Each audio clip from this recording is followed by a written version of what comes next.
Hey guys, Kapper here, and welcome back to another Kentucky vlog video. So in today's, this is going to be just a segment of our activities today. But recently I built two deer towers that I've been calling the Twin Towers.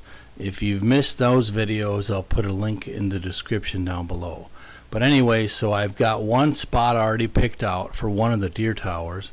And I asked my neighbor Dwight, he used to own all this. He owned it for decades, so he knows this property inside and out. And I said, Dwight, if you were going to put another deer tower out there, where would you put it? And I said, this time I want one kind of in the woods, not on a food plot or a field edge. And he's like, I got the spot, I'm going to show you it exactly. So join us for the ride to where he's showing us, he's going to show me where this spot is in the woods, and he's going to explain kind of why. And then hopefully within the next few days I'll get the new deer tower in here. But I'm going to tell you, it's kind of close, let's just say, in the woods. I got a lot of tree trimming to do, but let's take a fun ride. Definitely stay tuned for future episodes. Thanks a lot. 9-pointer I killed, and the biggest deer we ever seen was on that. You didn't do nothing in this field this year? Oh yeah, there's stuff in it. Yeah, that looks all like oats and wheat, but I don't see any brassicas in there. There's some clover coming up in it. We did 1, 2. No, I didn't plant this one. Okay. There's some clover coming up down this way a little bit. Now we've seen a great big buck just running up and down this through here. Now about halfway down through here, down here in this lower end, in the bottom, bucks tend to come off that farm over there and go walking across this way. See this little trail to the right? Yeah, you showed me this. Yeah. I wanted to make sure I remember. And as close as you can get down that way would be that corner right down there to shoot both ways. But of course, we need a bush hog. Yes, I broke the gearbox out of my bush hog yesterday. I got it too low. Now that road turns awful tight down in here.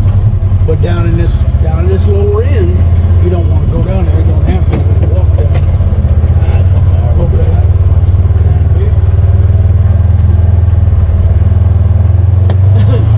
But they come right, they'll skirt right down through here, and you don't have much of a chance when they come across that road. If you don't see them and stop them right there, they're in all this thick stuff.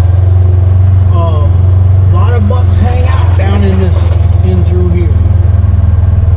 So what's the downhill direction? That way? Yeah. So the evening thermals are probably going to go that way. Yes. You can see, I don't know if you can tell, but just a few years ago they had this cedar tree rubbed up. Okay. That was a big deal. Oh, it's right there. You still got it clean. But this tree right here is where I had a ladder stand. And I could probably get that tower right on this hump here. If you could, that'd be a good place. Right here. I said a couple years ago against this tree because I did not put a stand up, and he come in here before dark, before daylight. The biggest buck that I killed and my brother seen was he come across here. I was hunting from a stand. In fact, the old ladder, you can see it right down there. I was in that old ladder stand. I had rebuilt it at that time, and they just funnel right up through here, and then they'll go up to that field, and like I said, they'll just stand there in the woods and look. If there ain't no does in there, they turn around and come right back down through here. But they go across there. Now the fella that hunts up here, he's got a tower blind up there in that field, and he used to put in a little food plot. I ain't seen him this year. I don't think he's doing anything. He's pretty old, and he just brings his children down. He leases that property. Does this road go anywhere else or just back out? It just kind of goes through there, but it's all growed up. All right. Now you know there's a trail goes all the way around here, right? Yeah. Okay. Yep. I bush hogged that.